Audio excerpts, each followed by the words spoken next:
যখন তুমি এই ওয়ার্ডটা বলছো electron scanning microscope, simple words এ বলো যে what it does. Ultimately microscope কি করে? মাইক্রোস্কোপ একটা ছবি দেখায়। লাইট মাইক্রোস্কোপে লাইট অপটিক্স ব্যবহার করা হয়, তার সেটা ব্যবহার করে একটা স্যাম্পলের এনলার্জড ইমেজ আমরা দেখি। ইলেকট্রন মাইক্রোস্কোপে ইলেকট্রনটাকে প্রোব হিসাবে ব্যবহার করা হয়। কেন না, লাইট মাইক্রোস্কোপের রেজলিউশনটা লাইটের ওয়েভলেন্থের উপর নির্ভর করে। আমরা লাইট মাইক্রোস্কোপে অনেক ধরনের কারিগরি করেও হয়তো 1 মাইক্রনের কাছাকাছি রেজলিউশন পেতে পারি। তার নিচে যেতে গেলে আমার যে লাইটটা দরকার সেটা হলো ইউভি লাইট, এক্স-রে লাইট, এই ধরনের কিছু, which is not visible.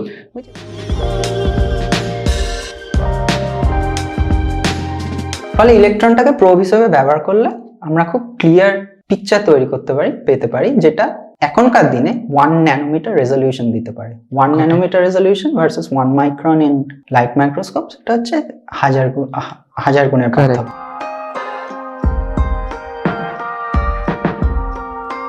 Where it can be used?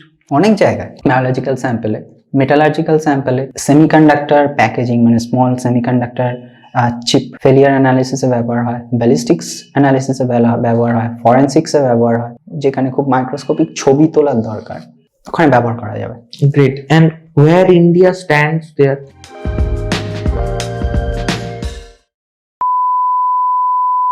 Welcome back to our channel filtered noise. আমি শরদিন্দু, আজকে নিয়ে এসেছি আরেকটা নতুন পডকাস্ট। তো এর আগে আমাদের পডকাস্টে বিভিন্ন ফিল্ড থেকে মানুষেরা এসে কথা বলেছেন, সাহিত্য জগৎ হোক, সঙ্গীত জগৎ হোক, কিন্তু আজকে যেই বিষয়টা নিয়ে আমরা কথা বলবো সেই বিষয়টা ব্যক্তিগতভাবে আমাকে খুব ইন্টারেস্ট যোগদান করে, কারণ মানুষটি একজন সায়েন্টিস্ট এবং আমি নিজে একজন টেকনিক্যাল ফিল্ডের মানুষ, একজন বিজ্ঞান জগৎ নিয়ে আমার কাজ কারবার। তো খুব ইন্টারেস্টিং একটা বিষয় নিয়ে আমরা কথা বলবো। তার জন্য আমাদের আজকের অতিথি সুদীপ্ত দাস, আর উনি একজন সায়েন্টিস্ট। কানপুর আইআইটি থেকে উনি এমএসসি করেছেন, ম্যাক্স প্ল্যাঙ্ক ইনস্টিটিউট থেকে উনি পিএইচডি করেছেন এবং এখন একজন বিজ্ঞানী হিসাবে নিজের অবদান রাখছেন। সো ওয়েলকাম সুদীপ্ত দা, কেমন আছো? খুব ভালো আছি, তুমি কেমন আছো? আমি খুব ভালো আছি। সো ফার্স্টেই যদি একটু ব্রিফলি নিজেকে ইন্ট্রোডিউস করো। ইন্ট্রোডাকশন তো তুমি দিয়ে দিলে, আমি আরেকটু বলতে পারি আমি তারপরে কি করেছি। আমি ম্যাক্স প্ল্যাঙ্ক থেকে পিএইচডি করার পর আমি সুইডেনে ছিলাম 2 বছর, স্টকহোমে, সেখানে আমি পোস্ট ডক করছিলাম। কতকটা ওই ধরনের কাজই করছিলাম, লেজার বেস কাজ করছিলাম। সেখান থেকে আমি কানাডায় চলে যাই, ওখানে একটা মেডিকেল ডিভাইস কোম্পানিতে আমি কাজ করছিলাম সায়েন্টিস্ট হিসেবে, ওখানে সিনিয়র সায়েন্টিস্ট হিসেবে কাজ করছিলাম।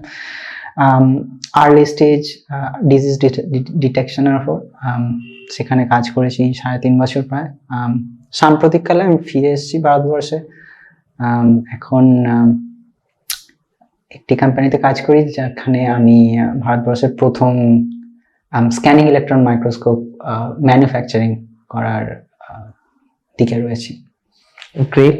সো যখন তোমার এডুকেশনটা আমি শুনি, ইটস লাইক কেমিস্ট্রি নিয়ে পড়াশোনা করছো, দেন মানে বিএসসি করলে কমপ্লিট, দেন তুমি এমএসসি করলে ইয়ে থেকে, কানপুর থেকে। Okay, now scanning electron microscope, that is like mostly dealing with physics, ঠিক আছে, ইঞ্জিনিয়ারিং বা সেরকম একটা পয়েন্ট। সো কি করে এই পয়েন্টগুলো ধীরে ধীরে তোমার জাগলো কি করে, বা শুরুতেই কি তোমার এডুকেশনের দিকেই ইন্টারেস্ট ছিল যে আমি এডুকেশনটাকে এইরকম ভাবে ড্রাইভ করব, নাকি শুরুতেই you wanted to be someone else? হ্যাঁ, শুরুতে অন্য কিছু, শুরুতে আমি ডাক্তার হতে চাইতাম। যখন স্কুলে পড়তাম এবং ডাক্তার হতে চাইতাম এর কারণটা হলো কতকটা পিয়ার প্রেশার, এনভায়রনমেন্টাল ফ্যাক্টর। সবাই বলছে ডাক্তার হতে, তাই আমিও ডাক্তার হতে চাই। কিন্তু সত্যি কথা বলতে আমি অতটা স্টুডিয়াস ছিলাম না, অতটা মেরিটোরিয়াস ছিলাম না, তাই জয়েন্ট এন্ট্রান্স ক্র্যাক করতে পারিনি। যেটা ভালো লাগতো সেটা হলো যে বায়োলজিতে সবটা তো ভালো লাগতো না, কিছু কিছু বিষয় ভালো লাগতো। ফিজিওলজি ভালো লাগতো, বায়োকেমিস্ট্রি ভালো লাগতো, কেমিস্ট্রিও খুব ভালো লাগতো। সেই জন্য যেহেতু আমি জয়েন্ট ক্র্যাক ঠিকঠাক করতে পারি, তাই আমার নেক্সট লাভ কেমিস্ট্রি নিয়ে পড়াশোনা শুরু করি। এবং সেটাতেই কন্টিনিউ করি। এবার যখন ব্যাচেলার্স করা হয়, বিশেষত আমি যখন পড়াশোনাটা করছিলাম, ব্যাচেলার্স করছিলাম, তখন একটা ন্যাচারাল কোর্স অফ অ্যাকশন ছিল, এখনো খুব সম্ভবত তাই, যে ব্যাচেলার্স হবে, তারপর মাস্টার্স হবে, এবং তারপর পিএইচডি, পোস্টডক, প্রফেসর। ফলে যখন ব্যাচেলার্স করতে থাকি, তখন তারপরে মাস্টার্স করব, সেই জন্যই মাস্টার্স করা। এবার কেন আইআইটি কানপুর? কারণ একটা ভালো জায়গা থেকে মাস্টার্স করবো, তাই আইআইটি কানপুর। কেন পিএইচডি করা? কারণ মাস্টার্সের পর যেহেতু আমি একটু একাডেমিক্যালি ওরিয়েন্টেড ছিলাম, আমি একটু রিসার্চ ওরিয়েন্টেড ছিলাম, তাই সেখানে পিএইচডিটা was very attractive to me. সেই জন্য PhD necessary as well to be a professor. To be a professor it's a necessary step, yes, ঠিক। এবং সেই মুহূর্তে, সেই সময় দাঁড়িয়ে professorship was the most attractive option for my career. সেই জন্য পিএইচডি এবং পোস্টডক। কিন্তু সেটা করতে করতে আমি যখন বাইরে থাকি, তখন আমার কাছে আরো অপশন তৈরি হয়, আমার জ্ঞানের পরিধিটা বাড়ে, স্কিল সেটটা বাড়ে, এবং সেখানে মনে হয় যে আমি যে কাজটা করছি সেটার কোনো সরাসরি সামাজিক অবদান নেই। এমন একটা কিছু করতে চাই যেখানে সরাসরি সামাজিক অবদান থাকবে, সেই জন্য সেখান থেকে মেডিকেল ডিভাইস কোম্পানিতে যোগদান, স্টার্ট আপ এনভায়রনমেন্টে যোগদান। সেই জন্য I had to wear many hats, I had to learn multiple skills. Laser scientist হিসেবে জয়েন করেছিলাম, কেমিস্ট্রি ব্যাকগ্রাউন্ড থেকে জয়েন করেছিলাম, তার সাথে সাথে আরো ইঞ্জিনিয়ারিং এর, যেহেতু ইঞ্জিনিয়ারদের সাথে খুব ক্লোজলি কাজ করেছি, ফলে I picked up those skills, এবং সেই সমস্ত স্কিলগুলো এখন যে রোলে রয়েছে তাতে কাজে লাগাচ্ছি। এটা আমার প্রোগ্রেশন। আমরা তোমার ফিল্ড অফ ওয়ার্কে ঢুকবো, তার আগে আরেকটু এডুকেশন নিয়ে একটা কথা বলি। ওকে, সো আইআইটি থেকে এমএসসি হলো, ওকে, দেন পিএইচডিটা তোমার অ্যাব্রড থেকে হলো। Why did that happen? হ্যাঁ, একটু আগে বলছিলাম যে আমি যখন ফিজিক্যাল কেমিস্ট্রিতে এমএসসি করছিলাম, তখন আমার প্রথম কাজটা, লেজার বেস কাজটা টিআইএফআর এ, সেটা স্পেকট্রোস্কোপি বেসড। এবং তারপরে যখন আমি ফিরে যাই কানপুরে, আইআইটি কানপুরে, এবং ওই ব্যাপারটা নিয়ে আরেকটু পড়াশোনা শুরু করি, আলট্রাভায়োলেট স্পেকট্রোস্কোপির ওপর আমার একটু ঝোঁক তৈরি হয়। সেই সময় 2014-15 এই সময়টায় ভারতবর্ষে আলট্রাভায়োলেট স্পেকট্রোস্কোপি নিয়ে খুব একটা কাজ হতো না। যে ল্যাবে আমি কাজ করতাম সেটা আলট্রাভায়োলেট স্পেকট্রোস্কোপির ল্যাব, কিন্তু সেটা খুব রিসোর্স পুয়ার ল্যাব ছিল। একটা ভালো কাজ করতে গেলে, যখন মানুষ কোনো একটা ভালো কেরিয়ারের কথা ভাবে, একটা ভালো নেক্সট লেভেল রিসোর্সের কথা তো ভাবে, সেই সময় আমার এই কনফিডেন্সটা তৈরি হয়নি যে ভারতবর্ষে আলট্রাভায়োলেট স্পেকট্রোস্কোপিতে কাজ করে খুব ভালো কিছু করতে পারবো। হয়তো এটা বায়াসড হতে পারে সেই মুহূর্তে, এমনও নয় যে আমার কাছে সমস্ত ইনফরমেশন ছিল সেই সম্পর্কিত, কিন্তু সেই মুহূর্তে মনে হয়নি যে এটা করতে পারি। এক, দ্বিতীয়ত, খুব ট্রুথফুলি স্পিকিং, সেই সময় আইআইটির এনভায়রনমেন্টে, আইআইটিতে পড়াশোনা করে বহু লোক বাইরে যায়, ওটাও একটা ওই পিয়ার প্রেশার, এনভায়রনমেন্টাল এফেক্ট, সেটারও একটা প্রভাব ছিল। তখন মনে হয়েছিল যে হ্যাঁ, আমি একটা ভালো জায়গা থেকে আলট্রাভায়োলেট স্পেকট্রোস্কোপিতে কাজ করব, সেই জন্য বাইরে গিয়েছিলাম। ওকে, সো নাও এখন তুমি বাইরে আছো? ছিলাম, চলে এসেছি। না, মানে ওই সময়কার কথা বলছি। ওই সময় তুমি ভাবো এখন তুমি বাইরে আছো, যেই এক্সপেকটেশন গুলো করে গেছিলে, ডিড দ্যাট ফুলফিল? হ্যাঁ, ওকে, একাডেমিক লেভেলে যে এক্সপেকটেশন গুলো নিয়ে আমি গেছিলাম, it fulfilled more than enough, I would say. Great.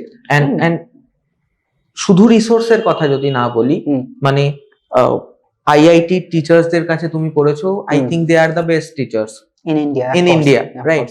So then তুমি যখন রিসার্চ করছো বাইরের দেশে, তখন যেই গাইড পাচ্ছো, যেই মানে যেই মানুষগুলোকে পাচ্ছ অ্যাজ ইওর মেন্টর, লাইক তাদের ডিফারেন্সটা কিরকম, মানে কোয়ালিটির ডিফারেন্সটা কিরকম? কোয়ালিটির ডিফারেন্স কখনো বুঝতে পারিনি আমি। ওকে, কোয়ালিটির ডিফারেন্স কখনো বুঝতে পারিনি, কারণ সায়েন্টিফিক এরিয়ায় কোয়ালিটির ডিফারেন্সটা অতটা বোঝা যায় না। যেটা পার্থক্য বুঝেছিলাম সেটা হচ্ছে যে আমাদের ভারতীয় পরিবেশে, ভারতীয় একাডেমিক্সে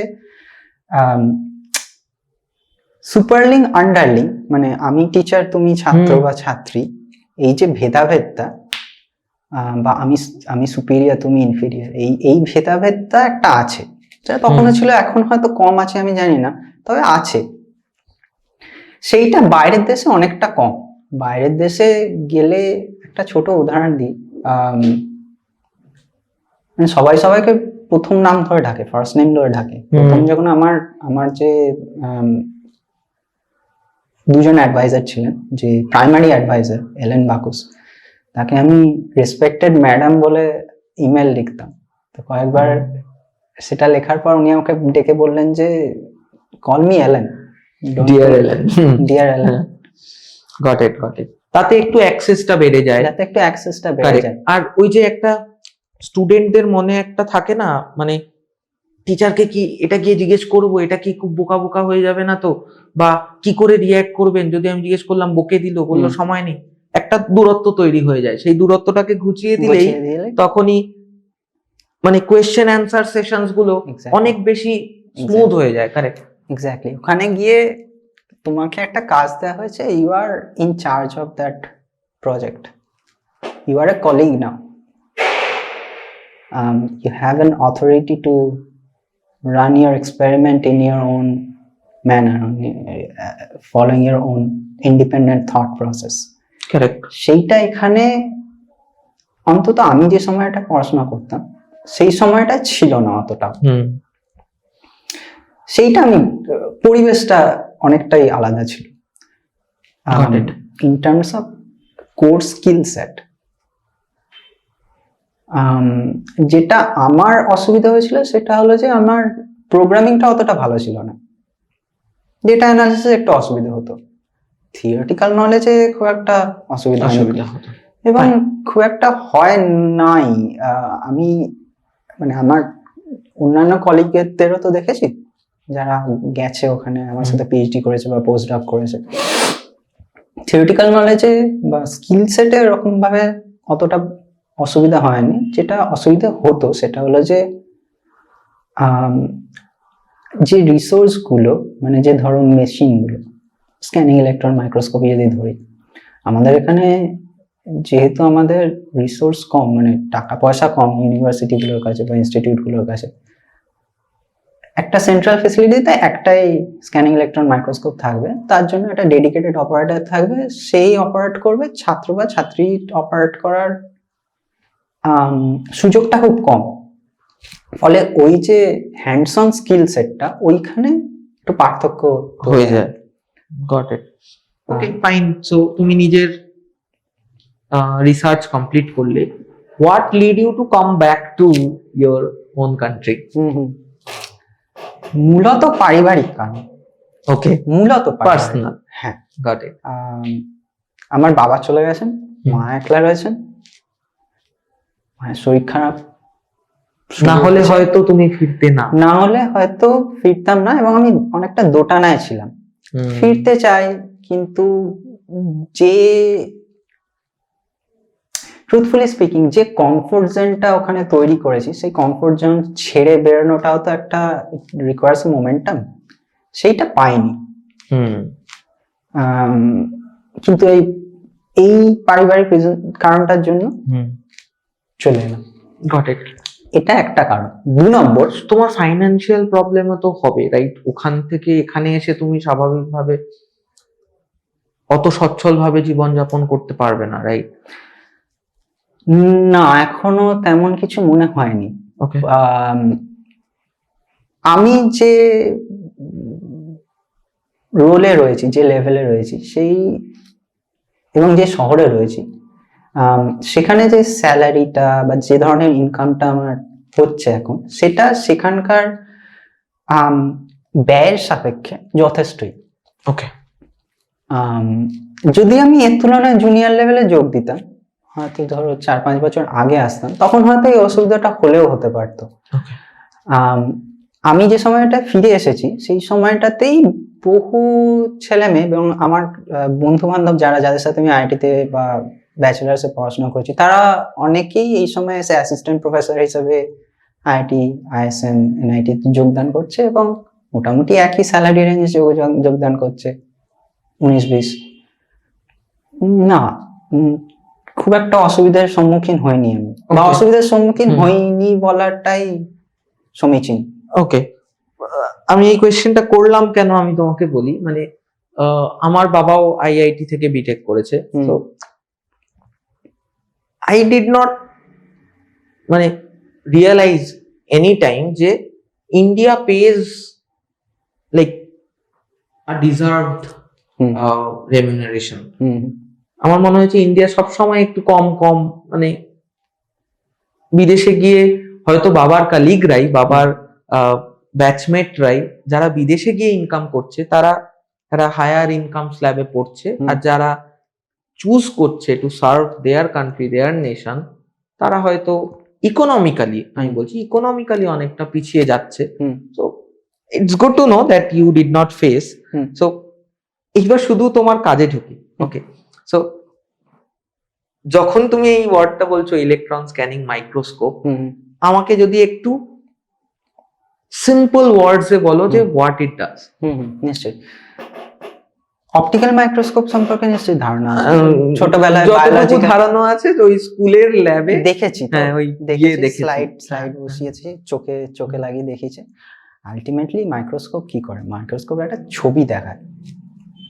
লাইট মাইক্রোস্কোপে লাইট ব্যবহার করা হয়, লাইট অপটিক্স ব্যবহার করা হয়, সেটা ব্যবহার করে একটা স্যাম্পলের এনলার্জড ইমেজ আমরা দেখি।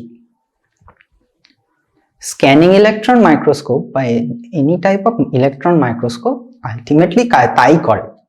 ওকে, যেটা পার্থক্য সেটা হলো লাইট মাইক্রোস্কোপে লাইট ব্যবহার করা হয়, ভিজিবল লাইট ব্যবহার করা হয়। ইলেকট্রন মাইক্রোস্কোপে ইলেকট্রনটাকে প্রোব হিসাবে ব্যবহার করা হয়। কেন না, লাইট মাইক্রোস্কোপের রেজলিউশনটা লাইটের ওয়েভলেন্থের উপর নির্ভর করে। ভিজিবল লাইটের ওয়েভলেন্থ যা, সেটা অনুযায়ী আমরা লাইট মাইক্রোস্কোপে অনেক ধরনের কারিগরি করেও হয়তো 1 মাইক্রনের কাছাকাছি রেজলিউশন পেতে পারি। তার নিচে যেতে গেলে আমার যে লাইটটা দরকার সেটা হলো ইউভি লাইট, এক্স-রে লাইট, এই ধরনের কিছু, which is not visible. ফলে সেই ইমেজটা পাবো না। এক্স-রে ইমেজ আমরা দেখেছি, যেটা প্লেটের মধ্যে করে আমাদের হাড়ের ছবি টবি পাওয়া যায়, কিন্তু ওইভাবে ঠিক মাইক্রোস্কোপের ইয়েতে করাটা সম্ভব হয় না। সেই কারণে ইলেকট্রন ব্যবহার করা হয়। কিন্তু ইলেকট্রন তো খুব সাবঅ্যাটমিক পার্টিকেল, ফলে ইলেকট্রনটাকে প্রোব হিসেবে ব্যবহার করলে আমরা খুব ক্লিয়ার পিকচার পেতে পারি, যেটা এখনকার দিনে 1 ন্যানোমিটার রেজলিউশন দিতে পারে। 1 nanometre resolution versus 1 micron in light microscope, সেটা হচ্ছে হাজার গুণের পার্থক্য, right? Got it. So where it can be used? অনেক জায়গায়, যেমন বায়োলজিতে তো বললামই, বায়োলজিক্যাল স্যাম্পেলে, মেটালার্জিক্যাল স্যাম্পেলে, সেমিকন্ডাক্টর প্যাকেজিং, মানে স্মল সেমিকন্ডাক্টর চিপ ফেলিয়ার অ্যানালিসিসে ব্যবহার হয়, ব্যালিস্টিক্স অ্যানালিসিসে ব্যবহার হয়, ফরেনসিক্সে ব্যবহার হয়। সো স্ক্যানিং ইলেকট্রন মাইক্রোস্কোপ বহু জায়গায় ব্যবহার হয়। যে কোনো জায়গায় ছবি, যেখানে খুব মাইক্রোস্কোপিক ছবি তোলার দরকার, কোট আনকোট ছবি, স্ক্যানিং ইলেকট্রন মাইক্রোস্কোপ ব্যবহার করা যাবে। যে কোনো ধরনের ইলেকট্রন মাইক্রোস্কোপ ব্যবহার করা যাবে। স্ক্যানিং ইলেকট্রন মাইক্রোস্কোপ ইলেকট্রন মাইক্রোস্কোপের একটা ধরন, ওখানে ব্যবহার করা যাবে। Great. And where India stands there, মানে তুমি যখন বলছিলে যে তুমি কলেজে দুটো মাইক্রোস্কোপ ছিল, বা দুটো কলেজে একটা একটা করে ছিল, সেটা ওই টিচাররাই অপারেট করতে জানতেন, ওই মাইক্রোস্কোপ গুলো কি made in India or they were? হ্যাঁ, imported. Electron microscope is a hardware critically. It's a hardware hungry machine. So it's a very critically, how do I put it? It requires very precise hardware. যেটার ম্যানুফ্যাকচারিংটা সারা বিশ্বে 4-5টা company মূলত করে। Zeiss করে জার্মানিতে, Thermo Fisher US, JEOL Japan, Tescan চেক Republic, আরো কয়েকটা ছোটখাটো কোম্পানি আছে সাউথ কোরিয়া এই ধরনের। হ্যাঁ, তো এই মেশিনগুলো তৈরি করতে খুব প্রিসাইজ ম্যানুফ্যাকচারিং, প্রিসিশন ইঞ্জিনিয়ারিং এর দরকার হয়, যেটার ভারতে আপাতত নেই। ফলে কি হয় যে এগুলো সবই ইম্পোর্ট করতে হয়। এবার ইম্পোর্টের উপর ইম্পোর্ট ডিউটি লাগে, ফলে দামটা বেড়ে যায়, সহজে অ্যাক্সেসিবল হয় না। সেই জন্যেই যে কোনো ধরনের বড় ইনস্টিটিউটেও মাত্র একটাই থাকে কমন ফেসিলিটি হিসেবে, আর ছোটখাটো টায়ার 2 বা টায়ার 3 ইউনিভার্সিটি গুলো এগুলো অ্যাফোর্ড করার কথা ভাবতেই পারে না। কারেক্ট। সো তুমি যেই কোম্পানিটার হয়ে কাজ করছো, তাদেরকেও এই জিনিসটা তৈরি করার জন্য সেই ইম্পোর্ট ডিউটিটা দিতে হচ্ছে, রাইট? না, আমরা তো তৈরি করছি, সেটা তাহলে আর ইম্পোর্ট ডিউটিটা পুরোটা A to Z তোমরা নিজেরা বিল্ড করছো? না, A to Z বিল্ড করবো না। একটা ইলেকট্রন মাইক্রোস্কোপে অনেকগুলো অংশ থাকে, ভাগ থাকে। একটা হচ্ছে ইলেকট্রন সোর্স, তারপর হচ্ছে এটা ইলেকট্রন কলাম। ইলেকট্রন কলামটা, আচ্ছা আগে এটা বলি, electron source, electron column, sample chamber, detector, এই হচ্ছে মোটামোটা 4টে ভাগ হিসেবে ধরা যেতে পারে। ইলেকট্রন গান আপাতত আমার যতটুকু জানি সারা বিশ্বে 2টো কোম্পানি আছে যারা ইলেকট্রন গান আলাদা করে তৈরি করে। খুব সম্ভবত এটাও হতে পারে যে এছাড়া যে কোম্পানিগুলোর নাম বললাম তারা হয়তো নিজেদের ইলেকট্রন গান তৈরি করে। এটা খুব মানে সিক্রেট টেকনোলজি তুলনায় বলতে গেলে, যেগুলোর আইপি আর কি এই কোম্পানিগুলোর হাতে রয়েছে। ওকে, তাহলে এইগুলো ম্যানুফ্যাকচার করাটা অতটা সহজ নয়।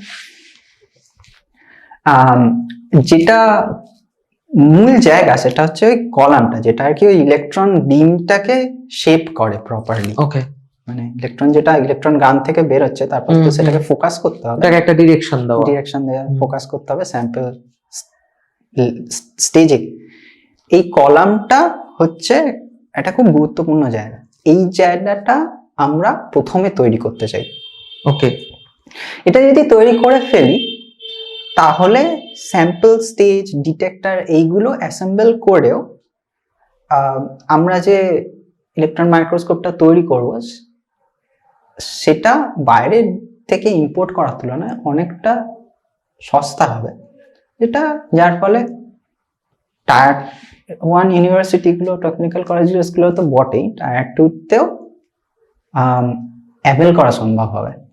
ফলে যেটা খুব সিক্রেট নলেজ ছিল, সিক্রেট স্কিল সেট ছিল এখনো অবধি, যে খুব কম সংখ্যক ছাত্রছাত্রী এটাকে অ্যাক্সেস পাচ্ছে, সেই অ্যাক্সেসিবিলিটি বাড়বে ভারতবর্ষে, and that will help progress the scientific journey of India, technological journey of India. I agree with you. I don't have any doubt that your cause is very noble.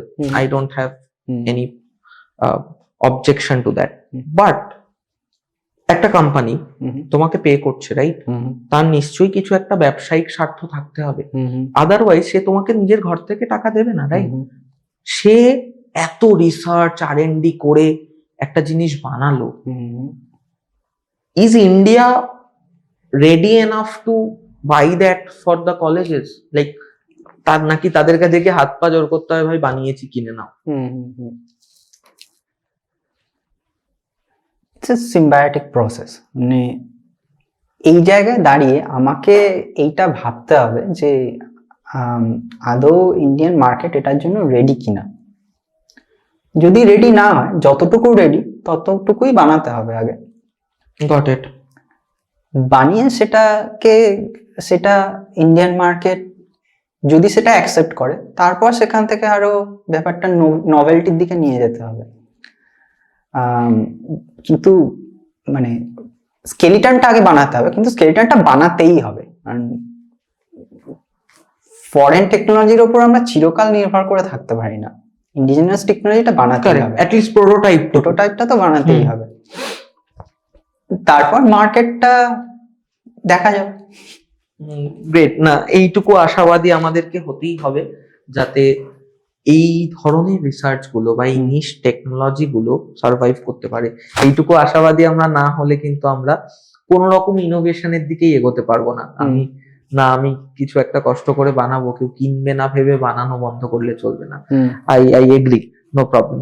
So আরেকটু এই ফিল্ডটা নিয়েই আমরা আরেকটু কথা বলবো, ঠিক আছে? আমার ইচ্ছা আছে আমি জিনিসটা বানাবো, but what challenges do you face? যে সেটা ইকোনমিক্যাল হতে পারে, এটা রিসোর্সেস এর প্রবলেম হতে পারে, এমনও হতে পারে যে তুমি তোমার উপরে বা নিচে কাজ করার মতো প্রপার ব্রেন পাচ্ছ না। What challenges do you get? All of those above. Okay, একটু এলাবোরেট করে বলো প্রত্যেকটা। প্রথমত হচ্ছে, যেহেতু এগুলো তো খুব প্রিসাইজ, মানে কলামটাই যদি ধরি, কলামে তো অনেকগুলো অংশ রয়েছে যেগুলো প্রিসাইজলি তৈরি করতে হয়, এবং সেই ভুলের এরার মার্জিন খুব কম। ফলে সেইগুলো তৈরি করার জন্য যে মেশিনগুলো দরকার, ম্যানুফ্যাকচারিং মেশিনগুলো, সেইগুলো ভারতবর্ষে নেই। যেমন আমি ধরি একটা সিএনসি মিল, আমি একটা ইলেকট্রন কন্ডেন্সার লেন্স তৈরি করব, ম্যানুফ্যাকচার করব ডিজাইন করে। একটা সারফেস রাফনেসকে আপনার <.1 মাইক্রন, একটু টেকনিক্যাল জার্গন হয়ে যাচ্ছে কিন্তু না বলে উপায় নেই, 0.1 মাইক্রনের নিচে যদি নামাতে হয়, কম যদি করতে হয়, সেটা তার জন্য যে সিএনসি মিলটা দরকার বা গ্রাইন্ডারটা দরকার বা ল্যাপারটা দরকার, সেরকম কোনো কোম্পানি ওই ধরনের মেশিন তৈরি করে না ভারতবর্ষে। ফলে ওই মেশিনগুলো আমাকে ইউরোপ, ইউএস, জাপান থেকে ইম্পোর্ট করতেই হচ্ছে। ফলে ওইটা একটা লেয়ারের সমস্যা, যে বেস লেয়ারটা একটু দুর্বল। দ্বিতীয়ত হচ্ছে যে ইলেকট্রন মাইক্রোস্কোপের উপর তো ভারতবর্ষে রিসার্চ খুব বেশি হয়নি, ফলে কিন্তু নেদারল্যান্ডসে হয়েছে ফর এক্সাম্পল। ফলে ওই যে স্কুল অফ ইনস্টিটিউশনাল নলেজটা বহু বছর ধরে যেটা বিল্ড হয়েছে, সেটা নেদারল্যান্ডসে যতটা রিচ বা ইউএসএ তে যতটা রিচ বা জার্মানিতে, জাপানে যতটা রিচ, ততটা ভারতবর্ষে নেই। ফলে সেই স্কিল সেটটা পাওয়াটা খুব কঠিন, এবং যদি স্কিল সেট না পাওয়া যায় তাহলে সেটা আমাদের নতুন করে তৈরি করতে হবে, এবং তার জন্য সময় লেগে যাবে। কারেক্ট। এখন ভারতবর্ষে আমরা কতটা ক্যাচ আপ গেম খেলছি, তাই না? খুব যদি দেরি হয়ে যায় তাহলে আলটিমেটলি সেই ব্যাপারটা হেরে মার্কেটটা চলেই গেল। ফলে এই দুটো খুব বড় বাধা আমাদের কাছে, চ্যালেঞ্জ। এই দুটো সলভ করাটা খুব জরুরি।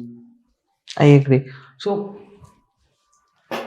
এই রিসার্চ গুলোর পিছনে বা এই জিনিসগুলো ডেভেলপ করার পিছনে গভর্নমেন্টের কোন রকম কোনো সাহায্য, সাবসিডি বা ইম্পোর্ট করতে মানে they don't even interfere in this things?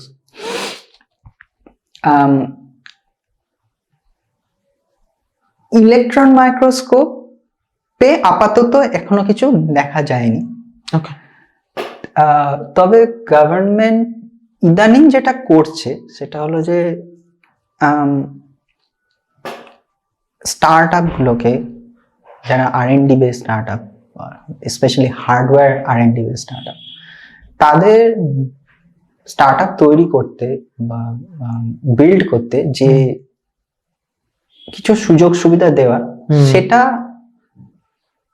Government তৈরি করার চেষ্টা করছে। যেমন ডিরেগুলেট করা, যেমন রেড টেপ কমানো, যেমন এরকম কিছু এনভায়রনমেন্ট তৈরি করা, যেমন ল্যান্ড অ্যাকুইজিশনে সাহায্য করা, ট্যাক্স বেনিফিট দেয়, এই ধরনের কিছু কাজ করছে। ইজ অফ বিজনেসটাকে বাড়ানোর চেষ্টা করছে। বাড়ানোর চেষ্টা করছে। দুটো সেক্টরের উদাহরণ দিই, স্পেস টেক আর quantum computing, quantum in general, দুটো নিয়ে একটু কাজ করি। স্পেস টেকটা খুব এস্টাবলিশ সেক্টর। ইসরো সম্পর্কে আমরা বহুদিন ধরে জানি, খুব মানে খুব কম রিসোর্সে কত ভালো কাজ করা যায়, ইসরো তার উদাহরণ। কিন্তু দীর্ঘকাল ধরে স্পেস টেকের উপর, স্পেস টেক এরিয়াটার উপর, সেক্টরটার উপর সরকারের একচ্ছত্র আধিপত্য ছিল। কোনো মানে রেগুলেশন এতটাই বেশি ছিল যে কোনো প্রাইভেট কোম্পানি এই জায়গাটা কিছু করতে পারতো না। 2019-এ গভর্নমেন্ট যখন স্পেস টেক সেক্টরটাকে লিবারেট করলো, প্রাইভেট প্লেয়ারদের আসার সুযোগ করে দিল, তারপর থেকে দুটো বছর চলে গেছে কোভিডের জন্য। সেটা যদি ছেড়েও দিই তাহলে ওই 6 বছরে প্রায় 50টা স্টার্ট আপ তৈরি হয়েছে। বহু স্টার্ট আপ খুব ভালো ভালো কাজ করছে, Skyroot, Digantara, Pixxel, to name a few. এর মধ্যে কোনো একটা স্টার্ট আপ বহু বছর পর ইউএসএ তে প্রথমবার অরিজিনাল প্যাটেন্ট ফাইল করেছে। এই মুহূর্তে আমার নামটা মনে নেই, but it's a big achievement. ফলে এইটা হচ্ছে, এটা একটা উদাহরণ, এটা একটা establish sector. Quantum computing and other ancillary quantum technology like quantum cryptography or quantum communication, ভারতবর্ষে মোটামুটি 10-12টা এই ধরনের কোয়ান্টাম এর ওপর স্টার্ট আপ তৈরি হয়েছে যারা ভালো কাজ করছে। QPI AI আমাদের প্রথম কোয়ান্টাম কম্পিউটার তৈরি করেছে, যেটা খুব সম্ভবত 24টা কিউবিটের, এই মুহূর্তে আমার খেয়াল পড়ছে না নাম্বারটা। IIT বোম্বেতে ইনকিউবেট করা একটা কোয়ান্টাম কোম্পানি কোয়ান্টাম ইনফরমেশন টেকনোলজির উপর খুব ভালো কাজ। এরকম অনেক কাজ খুব ভালো হচ্ছে, এবং সেটা ভারতীয় গভর্নমেন্টের সাম্প্রতিক কিছু ভালো কাজের জন্য এই সেক্টরগুলো, এই আপ অ্যান্ড কামিং সেক্টরগুলোতে কাজ করাটা সহজ হয়ে যাচ্ছে। Got it. আমার দুটো কোয়েশ্চেন মাথায় আসছে, ঠিক আছে? একটা, তুমি বললে ইসরোকে জানা হয় কম রিসোর্সে কত ভালো কাজ করার জন্য। ফার্স্ট কোয়েশ্চেন আমার মাথায় আসে যে isn't that a oxymoron? First thing. Second thing, গভর্নমেন্টের এই ইনিশিয়েটিভ গুলোর জন্য বিভিন্ন স্টার্টআপস তৈরি হচ্ছে, বাট সেটার পেসটা কি আমরা অ্যাচিভ করতে পারছি? আমি ধরো 0-তে আছি, একজন -50-এ আছে, একজন 100-তে আছে। আমার পেসটা ডেফিনেটলি বেশি হওয়া উচিত, তবে আমি 100-তে, এর পেসটা আরো বেশি হওয়া উচিত যাতে সে 100-তে পৌঁছতে পারে। নাকি আমি যেই পেসে এগোচ্ছি, 0 থেকে 5-এ যাচ্ছি, যে 100 থেকে 110-এ যাচ্ছে, মানে that distance will never end. So how is that pace we are moving forward? যদি স্পেস টেক সেক্টরটাই দেখি তাহলে we are picking up pace quite fast. এবার আমার পক্ষে, আমি যেহেতু সবটাই সম্পর্কে জানি না, তাই একটা আনইনফর্মড মন্তব্য করাটা উচিত নয়।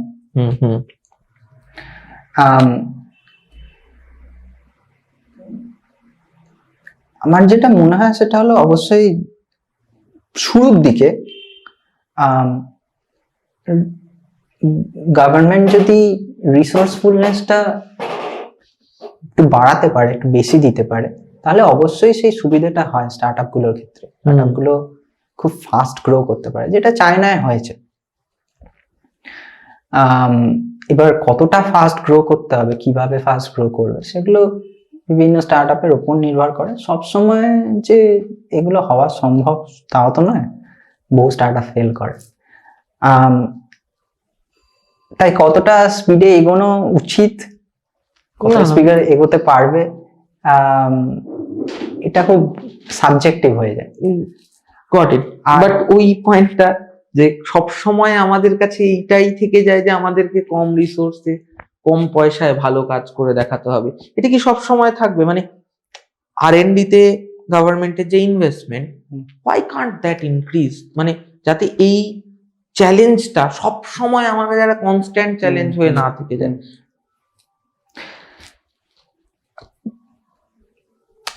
এটা একটা এডুকেটেড গেস, আমি যেটা উত্তরটা দিতে চাইছি। Okay. সেটা হলো যে গভর্নমেন্ট যে স্পেন্ড করবে কোনো একটা কিছুতে, এই ধরনের রিস্কি অ্যাসেট বলা হয় এটাকে ইউএস এর ভাষায়, রিস্কি অ্যাসেট। যদি ইউএস এর সাপেক্ষে ধরি, এই ধরনের কাজগুলোয় গভর্নমেন্টের তুলনায় প্রাইভেট মানি অনেক বেশি ইনভেস্ট হয়, ভিসি মানি, ভেঞ্চার ক্যাপিটাল। ভেঞ্চার ক্যাপিটালিজমের ক্ষেত্রটা আমাদের দেশে অনেকটা সংকুচিত। এক, অতটা টাকা পয়সা ঘোরাফেরা করে না, ফরেন ইনভেস্টমেন্টও অতটা হয় না, হতে পারে না, কারণ রেগুলেশন অনেক বেশি আছে আমাদের ভারতবর্ষে। 2 নম্বর হচ্ছে সরকার এইগুলোতে খরচ করতে পারে না, কারণ সরকার খরচটা করবে করতে, কারণ সরকারের কাছে টাকাটা আসে ট্যাক্স থেকে। আমাদের দেশে বোধহয় 7% মানুষ ট্যাক্স দেয়, তার থেকে যে রেভিনিউটা জেনারেট হয় তার মধ্যে থেকে একটা অংশ যায় ইনফ্রাস্ট্রাকচার ডেভেলপমেন্ট করতে, একটা অংশ যায় সাবসিডি দিতে।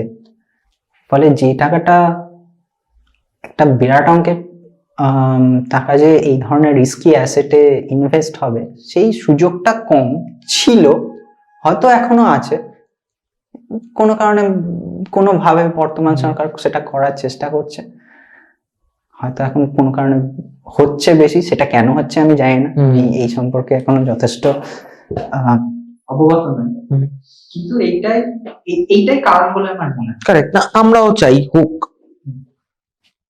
পজিটিভ সাইন ইজ দ্যাট হচ্ছে, কম পেসে হলেও হচ্ছে, and we are progressing. That's what we need actually. Okay, so এই প্রগ্রেসটার জন্যই কি যেই সমস্যাটা আমরা এতদিন ধরে ফেস করে এসেছি, যে ইন্ডিয়ান টপ ব্রেনরা সব বাইরে চলে যাচ্ছে, অ্যাব্রড চলে যাচ্ছে for better opportunities and better resources, সেই সমস্যাটা কি একটু কমতে পারে? হ্যাঁ, হ্যাঁ, এবং মনে হয় সেটা কমতে শুরু করেছে, কারণ 80-90 দশকে বলতে গেলে ব্রেনডেনটা শুরু হয়েছিল, কিংবা হয়তো তারও আগে শুরু হয়েছিল 70-এর দশকে, এবং আর্লি 2000-এও এটা খুব বেশি হয়েছে। ইনফ্যাক্ট যখন আমি পড়াশোনা করেছি, আমি নিজেও বাইরে গেছি, ব্রেনডেনটা তখনও চলেছে। ইদানিং যে আমাদের দেশে যে বিভিন্ন এরিয়া ডেভেলপ করেছে, ফর এক্সাম্পল আমি যদি ফিনটেক ধরি, fintech has a huge boom. We are the global leaders maybe, global. মানে এই টেকনোলজিটাই at least. Quick commerce, Zomato, Swiggy, অন্তত যারা ব্যাক এন্ডে কাজ করে। তারপর এখন যে স্পেস টেক, মানে hardware base tech, hardware resource hungry টেকনোলজিগুলো, space tech, quantum, AI, precision engineering এ এখনো অতটা হয়নি, সময় লাগবে হয়তো। ফলে এই যে সেক্টরগুলো ওপেন হচ্ছে, সেখানে জব ক্রিয়েশন যখন তৈরি হবে, আশা করি হচ্ছে, মানুষের কাছে বা ছাত্রছাত্রীদের কাছে, এটা রিসেন্ট গ্র্যাজুয়েটদের কাছে এটা পরিষ্কার হবে যে বাইরে যাওয়ার দরকার নেই, এখানে থেকেও একটা সুস্থ প্রসপেরাস লাইফ, প্রসপেরাস কেরিয়ার তৈরি হতে পারে। কারণ বাইরে যাওয়ার কারণটা কি ছিল, আরওআইটা, রিটার্ন অন ইনভেস্টমেন্টটা অনেক বেশি ছিল, তাই না? ইনভেস্টমেন্ট কেন বলছি, কারণ বাইরে যেতে গেলে তো একটা বিরাট অঙ্কের টাকার প্রয়োজন হয়, এবং ওখানে গিয়ে কষ্ট করে থেকে পড়াশোনা করে চাকরি খুঁজে, যদি চাকরি পাওয়া যায়, খুঁজে একটা জীবন তৈরি করতে, কেরিয়ার তৈরি করতে অনেকটা, সেটা একটা বড় ইনভেস্টমেন্ট। সেখানে যে রিটার্নটা পাওয়া যেত 20-30 বছর আগে, সেই তুলনায় এখনকার আরওআইটা অনেকটাই কম। টাকার, মানে ডলার থেকে, ডলারের সাপেক্ষে টাকার যে কনভার্সন রেটটা, সেটা অনেক বেড়ে গেছে। ইউএস যদি ধরি, ইউএসএ তে অ্যান্টাই, খুব সাম্প্রতিক দিনে অ্যান্টাই ইমিগ্রেশন রেটরিকটা অনেকটা জোরদার হয়েছে, এবং ইনফ্লেশন অনেক বেড়ে গেছে বিশেষত কোভিড এর ফলে। ফলে যে ইজ অফ লাইফটা ছিল সেটা অনেকটাই কমে গেছে, ফলে আরওআইটা এখন অনেকটা কমে গেছে। সেই হিসাবে দেখতে গেলে ভারতীয় বাজারে আরওআইটা অনেকটা বেড়েছে।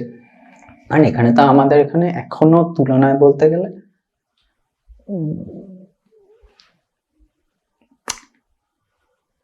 পড়াশোনার খরচটা তুলনায় কম, ইউএস এর সাপেক্ষে বলছি। It's a little nuanced. আমাদের দেশে এখনো বহু ছাত্রছাত্রী আছে যাদের ক্ষেত্রে, যাদের জন্য পড়াশোনাটা অনেকটা বিলাসিতা হয়ে যায়, কিন্তু ইউএস এর সাপেক্ষে যদি ধরি, higher study is cheaper here. সেইখানে আরওআইটা আমাদের এখানে যদি আরেকটু বাড়ে তাহলে অবশ্যই ব্রেন ড্রেনটা অবশ্যই কমবে। Okay, so we have talked about the almost the complete journey. Anything that you want to talk about যেটা আমরা এখন অবধি কভার করিনি? খানিক আগে আমি প্রিসিশন ইঞ্জিনিয়ারিং, প্রিসিশন ম্যানুফ্যাকচারিং এর কথা বলছিলাম। সেমিকন্ডাক্টর নিয়ে আমাদের ইদানিং একটা উন্মাদনা তৈরি হয়েছে। সেমিকন্ডাক্টর চিপ আমরা খুব ভালো ডিজাইন করি, কিন্তু ম্যানুফ্যাকচারিংটা হয় না এখানে। আরো একটা উদাহরণ দিচ্ছিলাম যে স্ক্যানিং ইলেকট্রন মাইক্রোস্কোপের কলামের যে আইটেমগুলো, সেগুলো বানানোর জন্য যে মেশিনগুলো, সেগুলো ম্যানুফ্যাকচারিং মেশিন, সেই ধরনের মেশিনগুলোও তৈরি হয় না। ওটা প্রিসিশন ম্যানুফ্যাকচারিং, প্রিসিশন ইঞ্জিনিয়ারিং এর আওতায় পড়ে। সেইটা হয়নি ভারতবর্ষে। এই এই এই এই বুমটা হয়েছিল বাইরের দেশে পোস্ট ওয়ার্ল্ড ওয়ার 2, যখন বলতে গেলে ম্যানুফ্যাকচারিং বুমটা তৈরি হয়েছিল বাইরের দেশগুলোতে, ফার্স্ট ওয়ার্ল্ড বলতে গেলে, যেটা ভারতবর্ষে হয়নি। ফলে আমাদের এখানে একটা স্কিল সেট ল্যাক রয়েছে, একটা রিসোর্স ল্যাক রয়েছে। এই জায়গাটা তৈরি হওয়াটা খুব জরুরি। আমরা যদি আমাদের তো ইন্ডিজিনাস টেকনোলজি তৈরি করার দিকে একটা ঝোঁক তৈরি হয়েছে এবং হওয়াটা জরুরি। সেটা করার জন্য এই যে বেস লেয়ারটাকে এগিয়ে নিয়ে যাওয়াটা খুব জরুরি। এখনো অব্দি ভারত সরকারের তরফ থেকে বা কোনো স্টেট লেভেল থেকেও সেই বাংলায় বলে চার দেখিনি, সেই চারটা আমরা দেখতে পাইনি। আমার মনে হয় এইটা হওয়াটা খুব জরুরি। না হলে ওই যে একটু আগে পেসের কথাটা বলছেন, পেসটা পিক আপ করবে না। কারণ ব্যাপারটা যদি এরকমই হয় যে আমরা জিনিসটা ডিজাইন করলাম, বাইরেই গেল ব্যাপারটা ম্যানুফ্যাকচার হতে, আবার ফিরে এলো, ব্যাপারটা তো সেই কটন ট্রেডের মতন হয়ে গেল, ব্রিটিশরা যে কটন ট্রেডের মতো। আলটিমেটলি আমরা নির্ভরশীল হয়ে পড়ছি। কিছুটা নির্ভরশীলতা থাকবে গ্লোবালাইজেশনের যুগে, সেটা ডিগ্লোবালাইজ হওয়া শুরু হয়েছে, কিন্তু স্ট্র্যাটেজিক চোখ হোল্ড যেগুলো, সেইগুলোকে অ্যাড্রেস করাটা খুব জরুরি। আরেকটা উদাহরণ দিই, ভারতবর্ষ হচ্ছে ফার্মা লিডার বলতে গেলে। ফার্মা খুব মানে প্রচুর ওষুধ তৈরি হয়, ড্রাগ তৈরি হয়। ফার্মাসিউটিক্যালসে কিছু টেকনিক হয়, যেমন জিসিএমএস, এলসিএমএস, এইচপিএলসি, ক্রোমাটোগ্রাফি জেনারেল। ক্রোমাটোগ্রাফির যে কলামগুলো, সেই কলামগুলো ভারতে তৈরি হয় না, কলামগুলো তৈরি হয় চায়নাতে, বেশিরভাগই ওখান থেকে ইম্পোর্ট হয়। কোনো কারণে যদি চায়না বলে যে এটা ইম্পোর্ট করবো না, এক্সপোর্ট করতে দেবো না, স্ট্র্যাটেজিক চোখ ভারতবর্ষের ফার্মা বিজনেসের বা ফার্মা সেক্টরটা ট্রিপল করা সম্ভব। কারেক্ট। ফলে এই ধরনের যে স্ট্র্যাটেজিক চৌখোল গুলো, এগুলো অ্যাড্রেস করাটা খুব জরুরি, এবং খুব তাড়াতাড়ি অ্যাড্রেস করাটা জরুরি। গট। আমি একটা শেষ প্রশ্ন দিয়ে পডকাস্টটা শেষ করব। একটু যদি তুমি যেই কোম্পানির হয়ে কাজ করো, সেই কোম্পানিটার ভিশন, মিশন বা কেন তৈরি হয়েছিল, কি পারপাসে তৈরি হয়েছিল, and where it is heading towards, যদি একটু বলো। হ্যাঁ, আমি কাজ করি Bharat Atomics lab private limited, এটা ভোপালে। আমরা ইনকিউবেট হয়েছি ইন্দোর RR ক্যাটে। আমাদের প্রাইমারি মিশন হলো ভারতবর্ষের প্রথম স্ক্যানিং ইলেকট্রন মাইক্রোস্কোপ ম্যানুফ্যাকচার করা। স্ক্যানিং ইলেকট্রন মাইক্রোস্কোপ বললাম বহু কাজে ব্যবহার হয়, সেমিকন্ডাক্টর ফেলিয়ার অ্যানালিসিসেও ব্যবহার হয়, সেখান থেকে বলতে গেলে মেটেরিয়াল সায়েন্সেও ব্যবহার হয়, মেটালার্জিতে ব্যবহার হয়, বায়োলজিতে ব্যবহার হয়।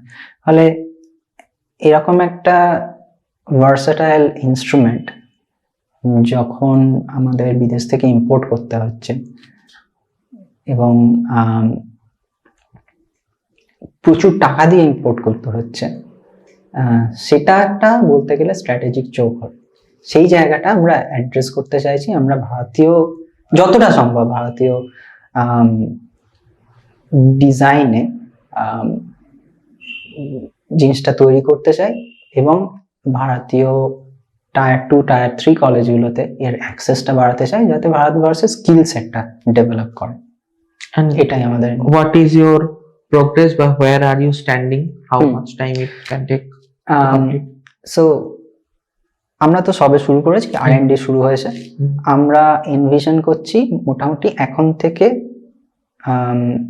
24 মাস, মানে 2027 শেষে প্রোটোটাইপটা আমাদের তৈরি হয়ে যাবে এবং সেখান থেকে আরো মোটামুটি 6 থেকে 12 মাস লাগবে আমাদের প্রথম অ্যাসেম্বলি লাইনটা শুরু করে আমাদের প্রথম প্রোডাকশন তৈরি করতে। Got it. And how do you see that? Is it achievable, বা মানে এখনো অবধি সেরকম কোনো জায়গায় গিয়ে তোমরা বাধা পেয়েছো বা চ্যালেঞ্জেস পেয়েছো? না, মানে চ্যালেঞ্জেস তো অবশ্যই থাকে, তেমন যে বড় চ্যালেঞ্জ পেয়েছি এমনটা নয়। একটা চ্যালেঞ্জ এটাই যে যেহেতু আমাদের এই স্কিল সেটটা, এই ধরনের স্কিল সেটটা ল্যাক করে, সেজন্য ঠিকঠাক টিমমেট পেতে একটু অসুবিধা হচ্ছে। ম্যানুফ্যাকচারিং ইকুইপমেন্ট গুলো পেতে অসুবিধা হচ্ছে। যখন ইম্পোর্ট করা হবে তারপর ইম্পোর্ট ডিউটি আসবে, তার ফলে যে ইনিশিয়াল ক্যাপেক্সটা অনেকটা বেশি, সেটা বেয়ার করাটা একটু চাপের। ইমিডিয়েটলি যেটা আমার একটা মাথায় আসছে যে you are talking about ROI, যে ইন্ডিয়াতে এখন হয়তো অ্যাব্রড গিয়ে অতটা ROI নেই, যেটা হয়তো আমি ইন্ডিয়ায় থাকলেও ওটার ক্লোজ টু দ্যাট আমি পেতে পারি, but that is on a financial ground, on a economical point of view. The lifestyle that you are living, okay, that what you used to live and what you are currently in a present situation, ঠিক আছে, mental health হতে পারে, happiness index, অনেক কিছু হতে পারে, রাস্তাঘাট, জল, বাতাস, অনেক কিছু হতে পারে। সেই পার্সপেক্টিভে তোমার ROI টা কি ম্যাচ করছে? বাইরে একটা জিনিস আমার খুব, বিশেষত ইউরোপে একটা জিনিস আমি খুব বিশেষভাবে অনুভব করেছিলাম, সেটা হচ্ছে যে work life balance. Work life balance ইউরোপে এতটাই ভালো, এতটাই বেশি ছিল যে লাইফ, ওয়ার্কের বাইরে যে লাইফ থাকতে পারে, সেটা আমি ওখানে গিয়েই প্রথম অনুভব করেছিলাম। Even as a PhD student, সাধারণত PhD স্টুডেন্টদের জীবন অন্যান্যদের তুলনায় বেশ কঠিন হয়, সেটা এখানেও হয়, ইউরোপেও হয়, USA তেও হয়। তা সত্ত্বেও my work life balance was good, and my life was, even as a PhD student, my life was fairly affordable. আমি যখন ছাত্র ছিলাম তখনও আমি কম স্যালারিতেও, আমার স্টাইপেন্ডে ইউরোপের কিছু কিছু দেশ ঘুরতে পেরেছিলাম। সেটা অতটা সহজ হয় না এখনকার পরিস্থিতিতে, সেটা একটা গুরুত্বপূর্ণ বিষয়। এবং তাছাড়া আর পরিবেশ তো বটেই, পরিষ্কার জল পাওয়া যেত, ট্যাপ খুললেই জল পাওয়া যাবে, এরকম একটা পরিষ্কার, সেটা এখানে হয় না। এখানকার AQI ইন্ডেক্স খুব খারাপ, সেটা ওখানে এসব নিয়ে চিন্তা করতে হতো না। ফলে সেই ROI গুলো তো অবশ্যই ফেলে এসেছি। যেটা ফিরে পেয়েছি সেটা হলো যে পুরনো বন্ধু বান্ধব, পরিবার পরিজন, সেটা ওখানে থাকলে হতো না। Correct. That's all. So really thank you so much for sharing these valuable experiences with us.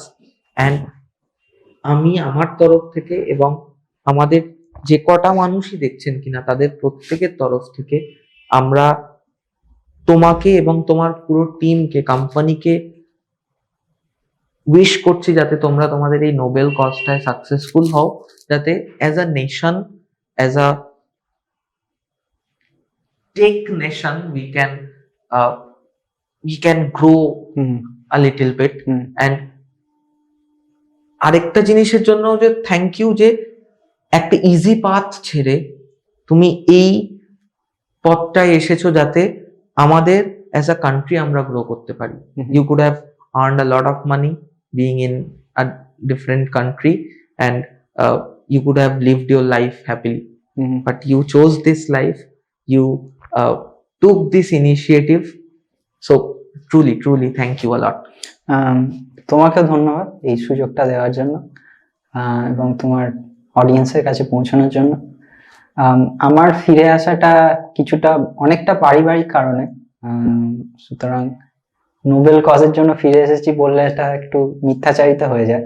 কিন্তু যখন ফিরে এসেছি তখন দেশের ইকোনমিকে গ্রো করার জন্য, টেকনিশিয়ান হিসেবে গ্রো করার জন্য যে এফোর্টটা দেওয়া দরকার সেটা অবশ্যই দেব। সেটাই। Thank you so much.